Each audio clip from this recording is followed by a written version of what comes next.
ನೀನು ಎಲ್ಲಿ ಕದ್ದೆ ಅಂತ ನಿಮ್ಮ ಅಮ್ಮನವ್ರ ಮುಂದೆನೇ ಬಾಯಿ ಬಿಡಿಸ್ತೀನಿ. ಬಾ ಬಾರೆ. ಮೇಡಮ್ ನಾನು ಹೇಳೋದನ್ನ ಕೇಳಿ ಮೇಡಮ್. ಮೇಡಮ್ ಅಂದ್ರೆ ಲಾಸ್ಟ್ ಕ್ವಾರ್ಟರ್ನ ಸ್ಟೇಟ್ಮೆಂಟ್ ಅದು. ಅಕ್ಕ ಅಕ್ಕ ಅಕ್ಕ, ಈ ಪಾರ್ವತಿಯಿಂದ ನಮ್ಗೆ ಯಾರಿಗೂ ಸುಖ ಶಾಂತಿ ನೆಮ್ಮದಿ ಇಲ್ಲ ಅನ್ಸುತ್ತೆ. ಏನಾಯ್ತೀಗ? ಏನು ವಿಷಯ? ವಿಷಯ ಇಲ್ಲಿದೆ ನೋಡಿ.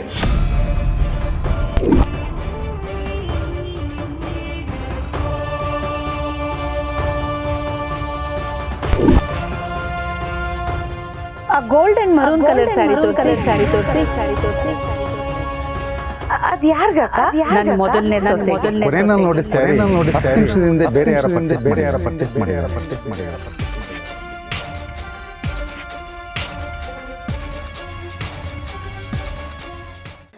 ಅರಸನಕೋಟೆ ಅಖಿಲಾಂಡೇಶ್ವರಿ ಅವರು ಇಷ್ಟಪಟ್ಟು ತಗೋಬೇಕು ಅಂತಿದ್ದ ಸೀರೆನ ಯಾರೋ ತಗೊಂಡೋದ್ರು ಅಂತ ಮ್ಯಾನೇಜರ್ ಹೇಳಿದ್ನಲ್ಲ, ಆ ಯಾರೋ ಬೇರೆ ಯಾರು ಅಲ್ಲ ಅಕ್ಕ, ಈ ಸುಂದ್ರಾಂಗಿನೇ.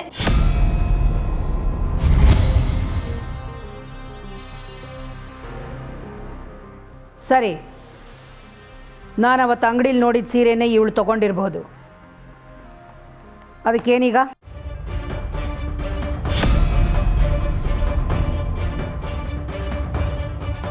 ಅಯ್ಯೋ ಅಕ್ಕ, ಏನಿಷ್ಟು ಸಲೀಸಾಗಿ ಹೇಳ್ಬಿಟ್ರಲ್ಲ. ಇದೇನು 100-200 ರೂಪಾಯಿ ಕಾಟನ್ ಸೀರೆನಾ? ಇವ್ರ ಅಪ್ಪನ ಸಂಬಳನ 10 ಪಟ್ಟು ಹಾಕ್ಬೇಕು. ಇಷ್ಟು ಕಾಸ್ಟ್ಲಿ ಸೀರೆ ಇವಳ ಹತ್ರ ಹೇಗೆ ಬಂತು ಅಂತ ಅನುಮಾನ ಬರಲ್ವಾ ನಿಮ್ಗೆ? ಏಯ್ ನಿಜ ಹೇಳೆ. ನಾನು ಆಗಲೇ ಹೇಳಿದ್ನಲ್ಲ ಮೇಡಮ್, ನನ್ನನ್ನು ನೋಡೋದಕ್ಕೆ ಗಣ್ಣವ್ರು ಬಂದಾಗ ಉಟ್ಕೊಳ್ಳೋಕ್ಕೆ ಅಂತ ತಗೊಂಡಿದ್ದು. ಅದನ್ನೇ ನಾನು ಕೇಳ್ತಾ ಇರೋದು. ನಿಮ್ಮ ಅಪ್ಪನ ಸಂಬಳಕ್ಕಿಂತ ಜಾಸ್ತಿ ಬೆಲೆ ಬಾಳೋ ಸೀರೆ ನಿನ್ನ ಹತ್ರ ಹೇಗೆ ಬಂತು ಅಂತ. ದಾಮಿನಿ, ಅವಳು ಉತ್ತರ ಕೊಟ್ಟಾಯ್ತಲ್ಲ, ಮತ್ತೇನು ಸೀನ್ ಕ್ರಿಯೇಟ್ ಮಾಡ್ತಾ ಇದೆಯಾ? ಅಯ್ಯೋ ಭಾವ, 400-500 ರೂಪಾಯಿ ಸೀರೆ ಆಗಿದ್ರೆ ನಾನು ನಂಬ್ತಿದ್ದೆ. ಆದರೆ 1000 ರೂಪಾಯಿ ಸೀರೆ ಉಟ್ಕೊಂಡಿದ್ದಾಳೆ ಅಂದರೆ ಇದರಲ್ಲೇನೋ ಗೋಲ್ಮಾಲ್ ಇದೆ ಅಂತ ತಾನೇ ಅರ್ಥ.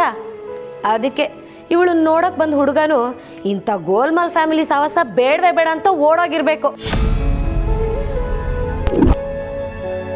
ನಾಲ್ಗೆ ಬಿಗಿ ಹಿಡಿದು ಮಾತಾಡು ದಾಮಿನಿ.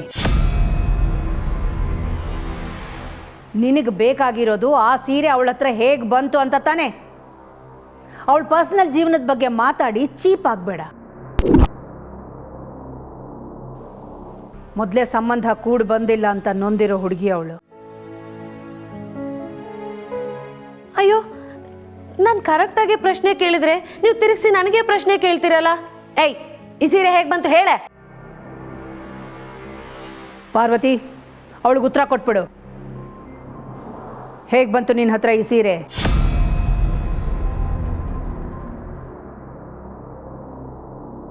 ದೊಡ್ಡ ಯಜಮಾನ್ರು ಸೀರೆ ಕೊಡಿಸಿದ್ರು ಅಂತ ಹೇಳಿದ್ರೆ ಅಖಿಲಮ್ಮವ್ರು ಕೋಪ ಮಾಡ್ಕೋತಾರೆ. ಈಗೇನು ಹೇಳೋದು? ಹೇಳು ಪಾರ್ವತಿ, ಈ ಸೀರೆ ಹೇಗೆ ಬಂತು ನಿನ್ನ ಹತ್ರ? ಆಹಾ, ನಿಂತಿರೋದು ನೋಡು ಮಳ್ಳಿ, ಕದ್ದಿರ್ಬೇಕು. ಅದಕ್ಕೆ ಅಕ್ಕ ಬಾಯ ಬಿಡ್ತಾ ಇಲ್ಲ.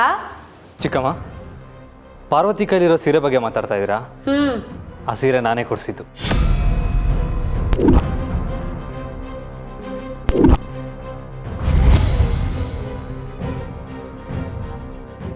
ಅಮ್ಮ, ನಾವು ದಿಶಾಗೆ ಸ್ಯಾರಿ ಪರ್ಚೇಸ್ ಮಾಡೋಕ್ಕೆ ಹೋಗಿದ್ವಲ್ಲ, ಅವಾಗ ಸಾರ್ತಿ 1 ಅವರ್ ಪರ್ಮಿಷನ್ ಕೊಟ್ಟರೆ ಪಾರ್ವತಿಗೆ ಸೀರೆ ಕೊಡಿಸ್ಕೊಂಬರ್ತೀನಿ, ಸಂಜೆ ಅವಳನ್ನ ನೋಡೋಕ್ಕೆ ಹುಡುಗ ಬರ್ತಾ ಇದ್ದಾನೆ ಅಂತ ಹೇಳಿದ್ರು. ಸುಮ್ಮನೆ ಯಾಕೆ ಅಲ್ಲಿ ಇಲ್ಲಿ ಹುಡ್ಕೋದು, ಇಲ್ಲೇ ತಗೊಳ್ಳಿ ಅಂತ ನಾನು ಅವ್ರಿಗೆ ಹೇಳಿದೆ. ಇಷ್ಟು ದೊಡ್ಡ ಅಂಗಡಿಲಿ ತಗೊಳ್ಳೋ ಶಕ್ತಿ ನನಗಿಲ್ಲ ಅಂತ ಹೇಳಿದ್ರು. ಹೇಗಿದ್ದರೂ ನಮ್ಮ ಸ್ಟಾಫಲ್ಲಿ ಯಾರೇ ಮದುವೆ ಆದರೂ ಬಟ್ಟೆ ಕೊಡಿಸೋದು ನಮ್ಮ ಕಂಪನಿ ಪದ್ಧತಿ ಅಲ್ವಾ. ಅದಕ್ಕೆ ಪಾರ್ವತಿಗೆ ಅಡ್ವಾನ್ಸ್ ಆಗೇ ಸ್ಯಾರಿ ಕೊಡಿಸ್ದೆ.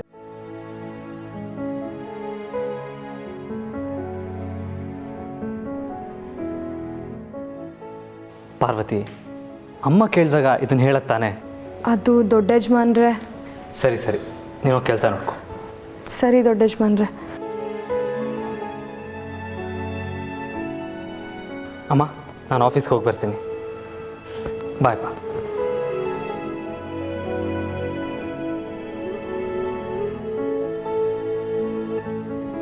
ದಾಮಿನಿ, ನಿನ್ನ ಡೌಟ್ ಕ್ಲಿಯರ್ ಆಯಿತು ತಾನೇ? ಇನ್ನೂ ಏನಾದರೂ ಉಳಿದಿದೆಯಾ? ಇನ್ನೇನು ಉಳ್ದಿದ್ಯಕ್ಕ ಹೇಳೋಕೆ ಕೇಳೋಕೆ? ಅಲ್ಲ, ಸಾವಿರಾರು ರೂಪಾಯಿ ಸೀರೆನಾ ಕೆಲಸದವಳಿಗೆ ಕೊಡಿಸ್ತೆ ಅಂತ ರಾಜಾರೋಷವಾಗಿ ಎಷ್ಟು ಕೂಲಾಗಿ ಹೇಳೋಗ್ತಿದ್ದಾನಲ್ಲ ಆದಿ. ನೀವು ಕೇಳಿಸ್ಕೊಂಡು ಸುಮ್ಮನೆ ಇದ್ದೀರಲ್ಲ ಅಕ್ಕ.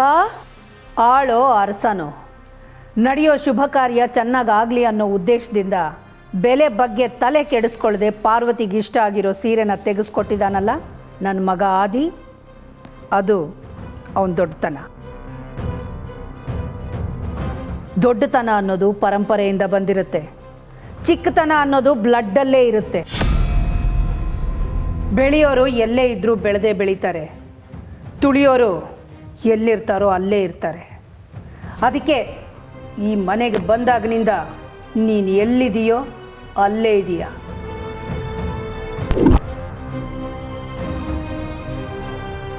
ನಾನು ಎಲ್ಲಿದ್ದೀನೋ ಅಲ್ಲೇ ಇದ್ರೂ ಪರವಾಗಿಲ್ಲ, ಆದರೆ ಒಂದು ಸೀರೆ ವಿಷಯಕ್ಕೆ ಕೆಲಸದೋಳು ಪರವಾಗಿ ಮಾತಾಡಿದ್ರಲ್ಲ, ನನ್ನನ್ನು ತುಳಿತಾ ಇರೋ ನೀವು ಈ ಜಾಗದಲ್ಲಿ ಇರಬಾರ್ದು.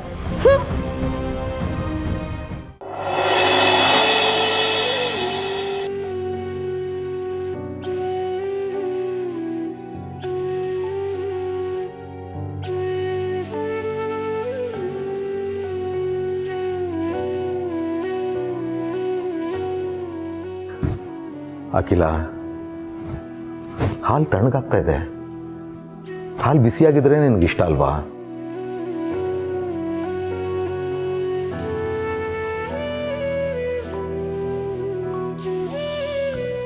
ಇತ್ತೀಚೆಗೆ ನೀನು ಪ್ರತಿ ವಿಷಯದ ಬಗ್ಗೆನೂ ತುಂಬ ಯೋಚನೆ ಮಾಡ್ತಾ ಇದೆಯಾ?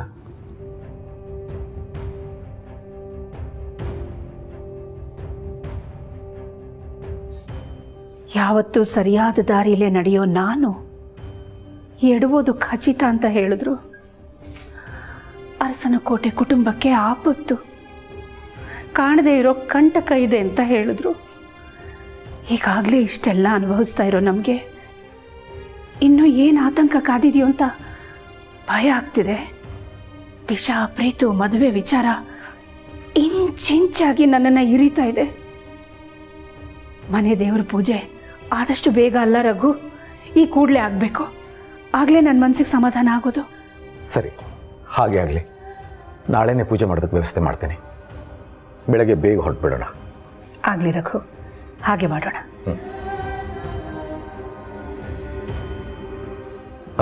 ಅಖಿಲ, ಇನ್ನೊಂದು ವಿಷಯ, ಮನೆಯಲ್ಲಿ ವಿಘ್ನಗಳಿಲ್ಲದೆ ಶುಭ ಕಾರ್ಯ ನಡೀಲಿ ಅಂತ ಪೂಜೆ ಮಾಡಿಸ್ತಾ ಇದೆಯಾ? ನಮ್ಮ ಪ್ರೀತು ದಿಶಾ ಮದುವೆ ಜೊತೆಗೆ ಪಾರು ಮದುವೆ ಜವಾಬ್ದಾರಿ ಕೂಡ ನೀನೇ ವಹಿಸ್ಕೊಂಡಿದ್ಯಾ. ಅದು ನಿನ್ನೆರಳಲ್ಲೇ ಆಗಬೇಕು. ಆ ಶುಭ ಕಾರ್ಯಕ್ಕೂ ಅಡ್ಡಿ ಬರದೇ ಇರೋ ಹಾಗೆ ಪಾರುನೂ ಕರ್ಕೊಂಡು ಹೋಗಿ ಪೂಜೆ ಮಾಡಿಸ್ಕೊಂಡು ಬರೋಣ.